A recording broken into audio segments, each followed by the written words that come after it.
When I first heard that Boox was releasing the Go Color 7, what really intrigued me about the device was the fact that it had a color e-ink display, it had page turning buttons, and it was very portable. So those are the main criteria that I want to focus on in this review. But first, if you're not familiar with the Boox Go Color 7, I did a whole unboxing where I went over some of the features and things of the device, but it's a 7-inch e-reader with an e-ink display. If you don't know what e-ink is, it basically means the display isn't like a regular LCD or OLED display that you would find on like a tablet or a phone. It's a display that mimics the look of ink on paper. This is preferential if you're reading a lot of ebooks just because it's not as harsh on your eyes as a regular display, and it's just an overall more closer feeling to reading an actual book. This e-reader also has Android 12, which gives us some familiar features that we're used to on other Android devices, like having access to the Google Play Store to download apps. The apps that I've downloaded on here is the Kindle app, the Libby app, Kobo, the Bible app, just my main reading apps. And I can download other apps like Instagram and YouTube on here as well. I just don't like using those apps on this type of device. It just doesn't work as well. But that's something that I really love about these e-reading devices, is the fact that you have access to so many reading apps all in one device. It doesn't limit you to one ecosystem or one platform to find all your books on. It's just all your favorite reading apps on just one device. You can even listen to audiobooks on here by using Audible or getting audiobooks from Libby. It has speakers, or you can just connect your Bluetooth earphones to the device to listen to audiobooks that way. You can even upload other ebooks like EPUBs or PDFs on here and read it in the default reader on the Boox devices. I think it's Neo Reader. You can find this in the library section of the Boox Go Color 7, and here you can just optimize your reading experience by playing around with some of the settings. It even has this cool setting where it can dictate your book for you, so it's basically like an audiobook. So this is a great option as well if you have a lot of ebooks you want to transfer over to this device. The display that we have here is the Kaleido 3 e-ink display. This is what allows us to have color e-ink, which isn't super common when it comes to e-readers, but I really love color e-readers. It's not crucial for me when it comes to reading. It just enhances the user experience when it comes to like highlighting, or when you're just browsing books, just looking at book covers.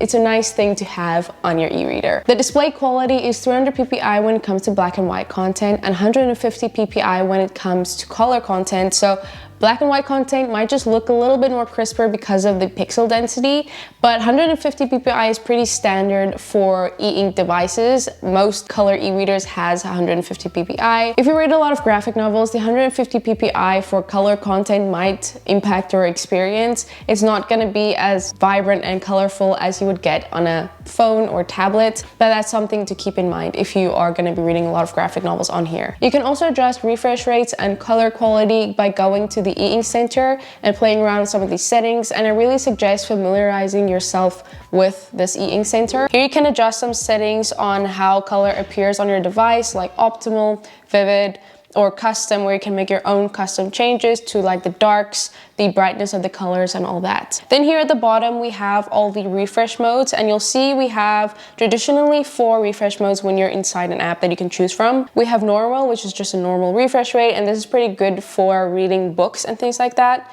Then we have speed, which makes the refresh rate a bit faster, but this will cause a bit more ghosting than you would find on just normal mode. Then we have A2, which is a lot faster and smoother, but this will cause a lot more ghosting, and this is pretty good if you're just like watching any videos or media content on the device. Then we have Regal, which has minimal ghosting, but it does have this flickering because it's refreshing. So this refresh mode is a bit distracting, especially if you're reading graphic novels, but those are all the different refresh modes that you have here on the Boox Go Color 7. Something that I am missing on this device, however, is the Boox's super refresh technology. They call it BSR. This is something that they introduced in 2022, which just allows the devices to refresh more frequently, thus having better image quality and just overall a cleaner look. And this to me is very apparent when it comes to color e-ink specifically. Here you can see on my Boox Note Air 3C, which does have BSR, that it cleans up colors when reading things like graphic novels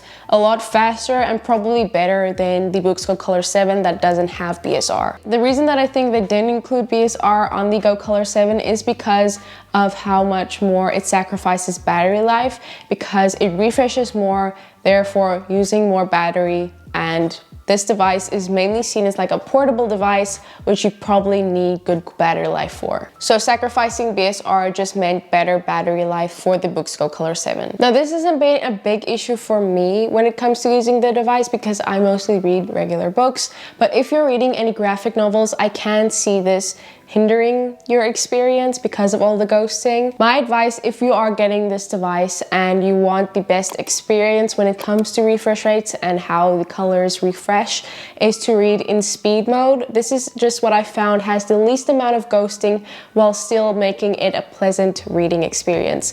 Regal is fine, but the refresh is a bit more distracting than just on speed mode. You will still experience some ghosting, it's just not going to be as bad. So just really optimizing your settings will really help with getting the best quality and refresh rates for the display. This is my main critique that I just wanted to focus on before recommending this device to anyone, just because you're going to have to do some more research and play around with settings to get the most optimized experience when it comes to refresh rates and how color appears and ghosting. This to me isn't such a big deal when it just comes to traditional reading, but it will still impact you when you're browsing the web or browsing through different books where it's a lot of color content. So I just think this is something you need to be aware of. You will experience ghosting because of the lack of BSR on this device, but optimizing your settings will still enhance your experience overall. So that's all for the display of the device. Now I just want to focus on the design and specifically the page turning buttons, which I was really excited about. So overall, I'm really happy with the build quality of the device. It's very light and thin, which is great for portability. If you're taking it with you anywhere, it's really easy to just throw in a bag. It's a really nice design. At the back, we have this paper-like texture, which is really great for gripping the device. Although I've been mostly using it with the case that you get with it. It is a flip case that attaches magnetically to the device. It works really well and the device sits firmly in the case. So overall, I'm really happy about just the general design of the device. As for the page turning buttons, I absolutely love them on an e-reader. I think they're so convenient to have. You can adjust the settings for these to be volume controls or page turning buttons by going to settings, side buttons, and then adjusting the setting for each individual app. For the Kindle app, I do recommend setting it as volume controls and then going into the Kindle app, going to the settings when you're inside a book, and then selecting turn pages with volume controls. This is just the best experience that I've had for Kindle books. Some people have complained that there isn't a gap between the top and bottom button of the page turning button, so you can't really feel which one you're pressing. I haven't really had this issue, but it's just something to note if this is going to be an issue for you or not. But so far for me, this hasn't been something that I've been worried about. The Boox Go Color 7 has a 2300 mAh battery, and this has performed really well for me. I don't read for hours on end in a day. I just mainly read like a little bit at night and then maybe a bit more on weekends. But so far, I've only had to charge it like once or twice, and it's been holding up really well for me. So I have no complaints when it comes to battery life. Like I already mentioned, the Boox Go Color 7 doesn't have the Book Super Refresh, and that also helps to extend the battery life.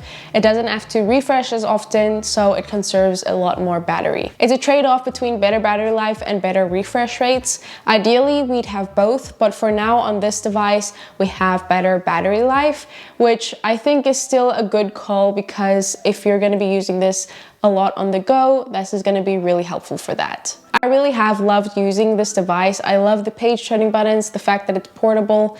I love the fact that it has a good battery. The lack of BSR for me isn't such a big deal because I'm not reading a lot of graphic novels on here. So I prefer having the more battery life. So for casual color use, it's going to be still a great device for you. Whether this device will meet your needs is really going to depend on how you'll be using the device and what you're looking for in a color e-reader. If you're looking for better quality refresh and color content, this might not be the device for you. But for casual color reading, portability, and good battery life, this is going to be a great option. It really just comes down to personal preference and use case. The Boox Go Color 7 is priced at $250, which I think is a reasonable price because color e-readers tend to cost a bit more. It's even less expensive than the Boox Palma, which doesn't even have color. So for a reliable e-reader, I think this is a pretty good price. Overall, I think the Boox Go Color 7 is worth getting if it has all the features that you're looking for in a color e-reader. Like I've already said, I've been enjoying my experience while using the Go Color 7. I'm probably going to continue using this as my main e-reader. So for me, this is a really nice e-reader to be using. So I hope I covered everything that you were maybe looking to get answers for when it comes to this device and just all the features that it has. Like I said, I do have an unboxing, which you can also check, where I go into a bit more detail about some other features and just some more basic specs about the device. If you're interested in that, I will have it linked in the description. But yeah, that was my review of the Boox Go Color 7. Link in the description if you're interested in getting it for yourself. So I really hope you guys enjoyed this video, and I'll see you next time. Bye!